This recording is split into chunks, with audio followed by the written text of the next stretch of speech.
Sujet autour de la cybersécurité et la cybersécurité en termes de levier d'une transition, d'une transformation digitale réussie.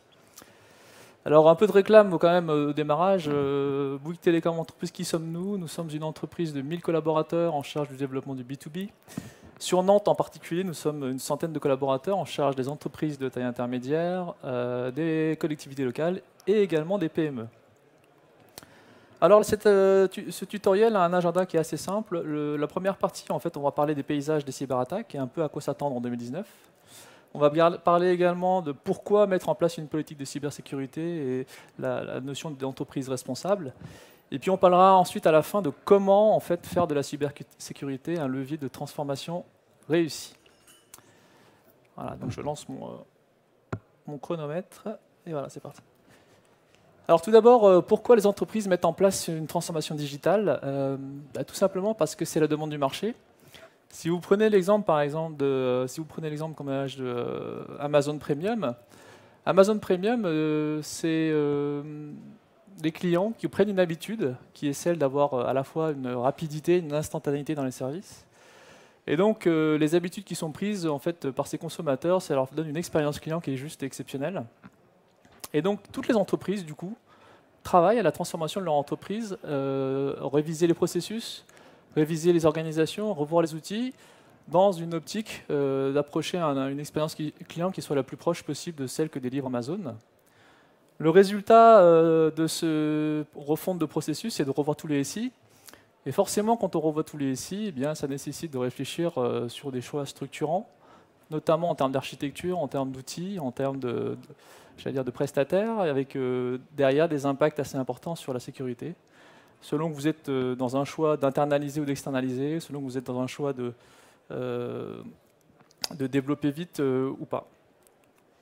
Alors tout ça pour vous dire quand même que la cybersécurité, pourquoi on la met en œuvre, c'est pas un sujet qui est un sujet uniquement de direction informatique. C'est surtout un sujet de direction générale, c'est un sujet de stratégie d'entreprise. C'est quelque chose qui vous permet de vous différencier, on le verra tout à l'heure. Alors pour commencer sur la partie paysage des cyberattaques, je vous ai donné 5 exemples là qui non seulement me permettront d'illustrer de manière un peu sympathique ce que sont les attaques, et puis de vous expliciter un peu en quoi consistent les attaques aujourd'hui, avec une logique un peu didactive. Le premier cas, qui est le cas de Air France, enfin de Air Act, c'est un cas qui a été remonté la semaine dernière d'un chercheur qui a découvert une faille de sécurité sur un système de réservation qui est le système Amadeus. Or, il se trouve que ce système, qui est un système français, adresse la moitié des vols internationaux dans le monde.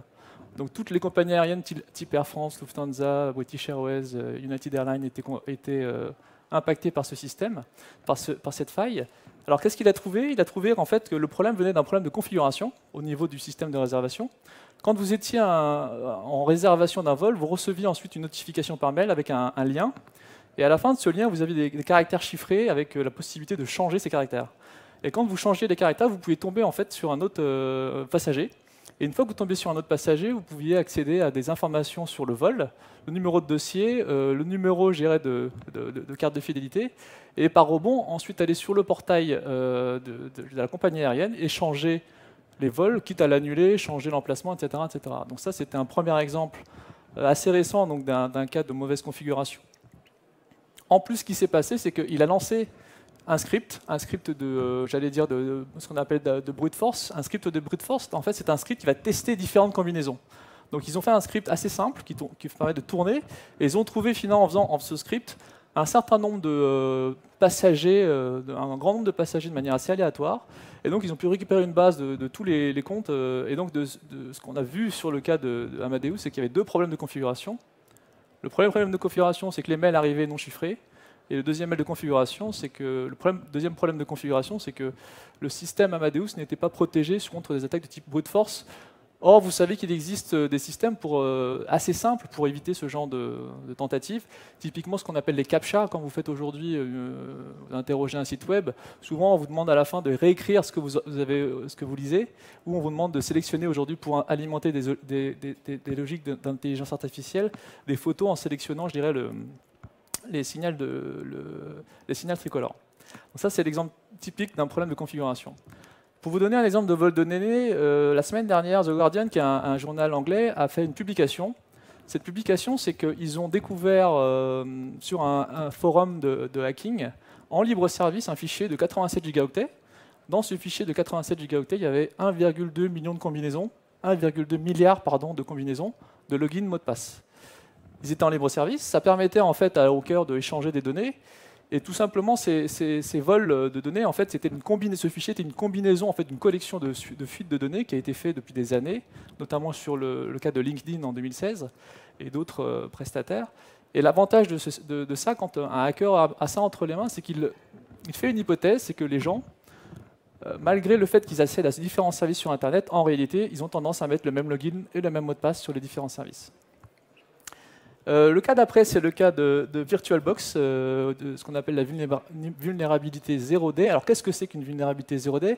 C'est une vulnérabilité logicielle qui n'est pas publiée par aucun chercheur et qui en fait, ne dispose d'aucun correctif.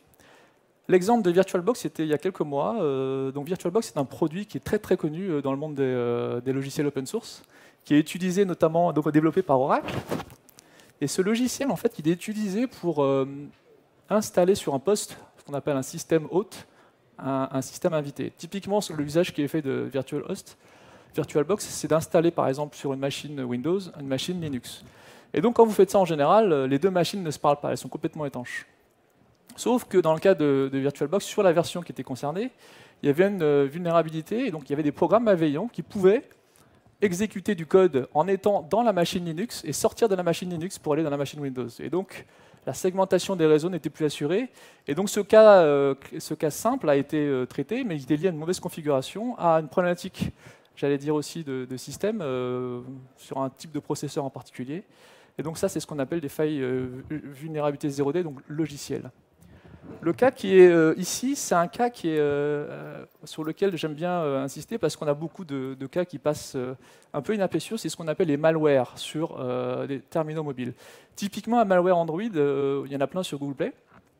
Alors celui-là, les deux qu'on a là, c'est deux exemples qui datent d'il y a quelques jours. Vous avez notamment deux applications, une qui fait de la conversion de monnaie et une autre qui fait de la sauvegarde de batterie. Vous avez des notations 4,5 sur 5, donc très bien notées. Or, ces applications sont des applications malveillantes. Elles ont été installées sur le Play Store et elles ont passé tous les radars de Google, parce que Google exécute les applications pour voir si elles sont malveillantes ou pas. Or, il se trouve que quand Google exécute les systèmes, les applications pour voir si elles ont un comportement anormal, eh bien, elles les exécute dans un système qui n'est pas un vrai Android, mais en fait des émulateurs Android. Et ces applications-là, en fait, avaient été conçues pour que, si jamais ils scannaient en fait, dans l'émulateur Android s'il y avait des données de mouvement, parce que quand vous bougez un téléphone Android, en fait, vous avez des données qui sont créées automatiquement liées au mouvement. S'il n'y avait pas de données de mouvement, eh bien, le code malveillant ne s'injectait pas. Et donc, c'est comme ça que, de manière très intelligente, ces applications ont pu passer sous le radar et donc être déployées à, je crois, 9 millions d'exemplaires.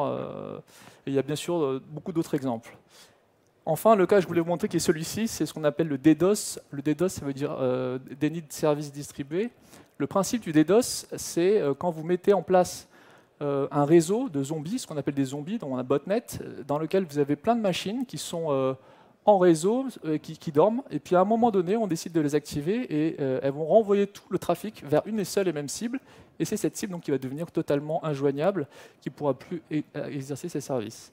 Le cas qu'on voit là sur le schéma, c'est un cas qui date je crois, du mois d'octobre, c'est le cas de Assassin's Creed Odyssey, qui est un jeu de Ubisoft, et qui a été déployé avec des millions de dollars de développement, et beaucoup aussi de sujets de dépenses marketing. Le jour de la sortie, le jeu ne fonctionnait pas, tout simplement parce qu'il y a eu des attaques DDoS sur ce jeu, et donc toutes les caméras ou tous les outils, tous les outils qui ont été utilisés en mode dormant pour ensuite envoyer du trafic à destination de ce jeu-là, ont fait que le jour de la sortie, malgré les millions d'investissements en marketing, eh bien, les jeux n'étaient pas disponibles online, mais uniquement offline pour les joueurs. Et donc ça fait beaucoup de bruit sur les réseaux sociaux. Alors à quoi s'attendre en 2019? On peut s'attendre à énormément de choses. J'ai insisté essentiellement sur 3 choses qui me semblent assez importantes. Déjà, le phishing. Ce qu'on appelle le phishing en français, le hameçonnage, c'est quand vous envoyez un mail à destination de l'utilisateur et que vous leur faites croire qu'il faut cliquer sur une URL, qu'il faut installer un logiciel, cliquer sur le logiciel, ou qu'il faut aller sur un autre site pour aller rentrer vos logins mots de passe. Et donc le principe du phishing, ça a un avantage, c'est que ça ne coûte pas très cher à mettre en place. C'est quelque chose qui permet de se diffuser à une échelle assez importante. Et ce qu'on observe de plus en plus aujourd'hui, c'est des systèmes de phishing ciblés. Les systèmes de phishing ciblés font appel non seulement à des techniques de mail, mais en plus à des techniques de social engineering, c'est-à-dire que quand une société A va adresser une société B pour essayer d'extorquer ou tentatives de fraude, eh bien, elle s'assure quels sont les fournisseurs de l'entreprise B, qui discute avec qui. Donc ça, c'est un vrai sujet autour des emails. Le deuxième gros sujet, c'est les objets connectés et les attaques de type DDoS. Je crois qu'on référence aujourd'hui 7 milliards d'objets connectés en 2018. Le problème, c'est que ces objets connectés, donc, qui servent aujourd'hui à la maison pour la domotique, qui servent également pour tout ce qui est éclairage, thermostat et autres, ces objets-là n'ont pas été conçus à la base pour être sécurisés. Donc ce sont plutôt des outils avec des OS qui sont des OS légers, sur lesquels il n'y a pas d'antivirus, et sur lesquels les logins mots de passe sont en général conservés comme étant les logins mots de passe par défaut. Et donc ces appareils-là sont utilisés pour être des parfaits zombies de réseaux de zombies. Et l'exemple du DDoS, un des plus marquants qui a été celui de septembre 2016, c'est celui de OVH. OVH, en fait, ils ont été victimes en septembre 2016 ou en octobre d'une attaque DDoS qui consistait à, je crois, le réseau de zombies, c'était 150 000 caméras qui envoyaient chacune entre 1 et 30 mégas de trafic. Sauf que quand vous faites la somme de toutes ces caméras-là, qui étaient branchées en même temps, on arrivait à un trafic, je crois, un record qui était à 1,5 terabits par seconde, donc 1500 gigabits de trafic illégitime par seconde. Et vous avez beau être un opérateur, dans ces cas-là, c'est un peu compliqué.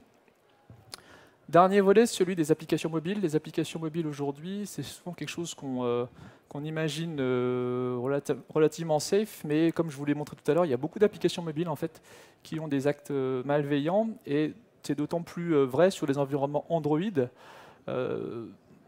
D'une part parce que sur Android, les fréquences de mise à jour sont un peu plus longues que sur le système iOS.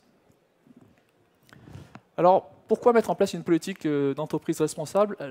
Déjà, les menaces qui guettent l'entreprise, vous les connaissez, je les rappelle juste rapidement. Déjà, quand vous avez un incident de sécurité, ça génère en général une interruption de service, ça désorganise l'entreprise. En général, quand vous désorganisez l'entreprise, vous créez du chômage, vous avez une manque à gagner en termes de chiffre d'affaires, donc on crée des pertes d'exploitation. Et puis, vous avez également beaucoup de sujets autour des fuites de données, comme on l'a vu. Et ça peut avoir un impact très important sur l'image de l'entreprise, voire même sur sa pérennité. De plus, vous avez aujourd'hui des risques financiers qui sont aggravés, qui tiennent compte à la fois des sanctions réglementaires qui se sont durcies, notamment sur le RGPD, ou pour le RGPD, vous avez des sanctions administratives qui peuvent aller jusqu'à 4% du chiffre d'affaires du groupe.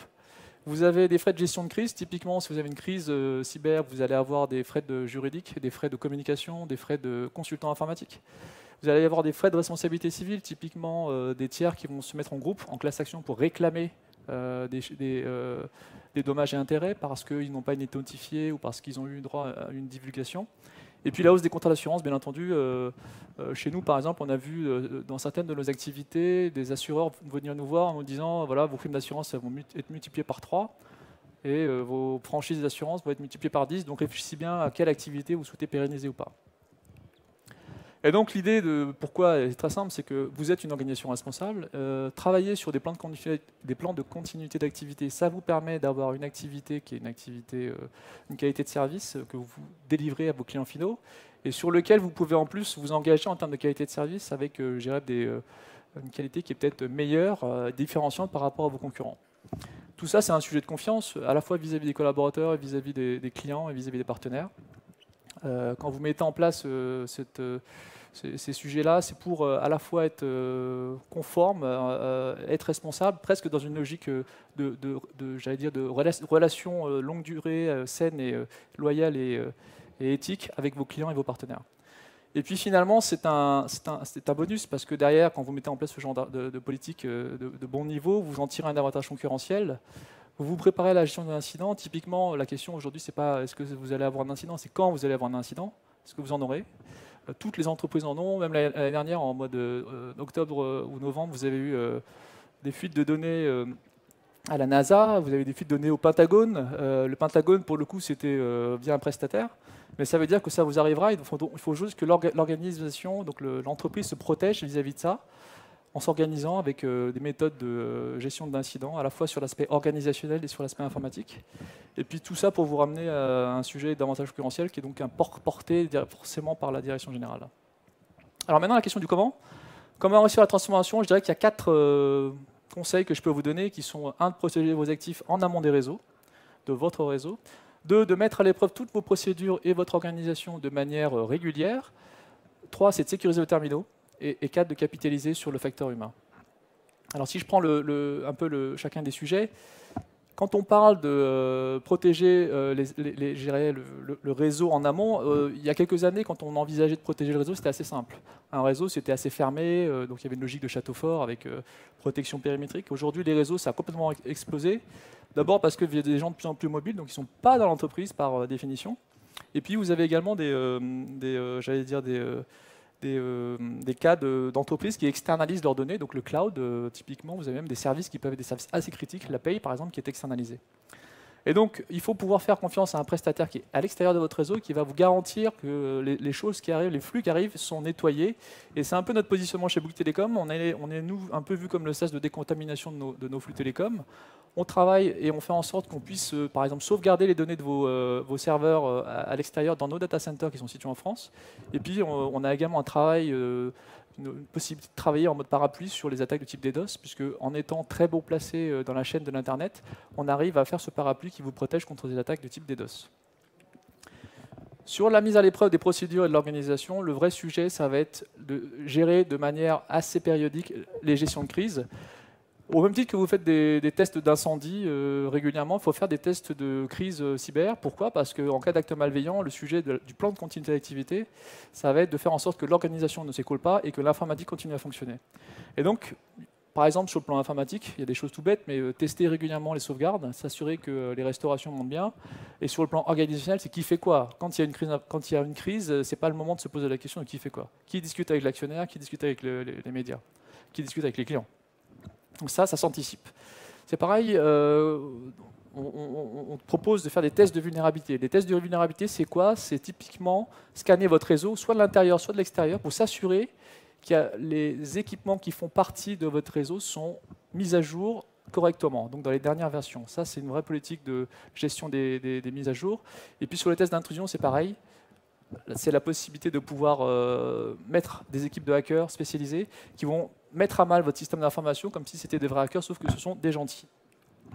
Enfin, il y a un point important, c'est que c'est assez fou. Aujourd'hui, on sécurise les PC dans la direction informatique. On oublie souvent les mobiles. Or, les mobiles, c'est le premier vecteur de lecture des mails. Aujourd'hui, les gens qui lisent les mails, dans 80% des cas, ils les lisent d'abord sur leur téléphone. Donc il y a un vrai sujet autour du chiffrement, la séparation des données professionnelles personnelles, d'utiliser des logiciels anti-malware, de surveiller aussi les mises à jour sur vos terminaux. Et un point important qu'on oublie souvent, c'est de supprimer les données quand un collaborateur quitte l'entreprise, de supprimer les données d'entreprise, si possible à distance, avant que le collaborateur s'en aille avec les données de l'entreprise. Enfin, sur le facteur humain, c'est je crois le dernier slide. On parle de ransomware, de phishing, de menaces mobiles. Dans tous les cas, le point commun, c'est l'être humain. L'humain, en fait, va avoir tendance à cliquer sur des mails. Et même les mails aujourd'hui sont de moins en moins techniques. C'est même plus des mails dans lesquels il y a des URL fabriquées avec des URL malveillantes. Il n'y a même plus forcément d'application où il faut cliquer dessus. On fait maintenant de la fraude, comme on faisait de la fraude au président, c'est-à-dire on envoie des mails de la part de tels fournisseurs et on fait faire des transactions à distance. Donc c'est ce qu'on appelle le BEC, le Business Email Compromise, qui grossit de plus en plus. Un sujet qui est très important, c'est de sensibiliser vos collaborateurs de manière régulière. Il y a des choses qui marchent très bien, par exemple les campagnes de phishing, de faux phishing, organisées par la direction. Et tous les 6 mois, vous organisez ça, vous mettez en place des campagnes de faux phishing. Vous regardez le taux de clics, vous regardez le taux de gens qui vont sur l'URL et vous regardez le taux de gens qui saisissent leur login mot de passe. Voilà. Et puis un point important sur le facteur humain, c'est que on vit aujourd'hui une période assez compliquée au niveau de la cybersécurité. Il y a une pénurie de compétences. Je crois qu'on parle de 6 millions de professionnels de la sécurité qui manquent en 2019 dans le monde entier. Et donc, passer par un prestataire, il faut bien le choisir. Et un prestataire comme nous, qui sommes opérateurs, qui avons des experts, qui permet par exemple de mutualiser les experts pour nos clients. Voilà, donc merci à tous pour ce tutoriel. Et puis surtout, si vous avez des questions ou si vous voulez un café, n'hésitez pas, on est au stand 20 et on sera ravis de vous accueillir.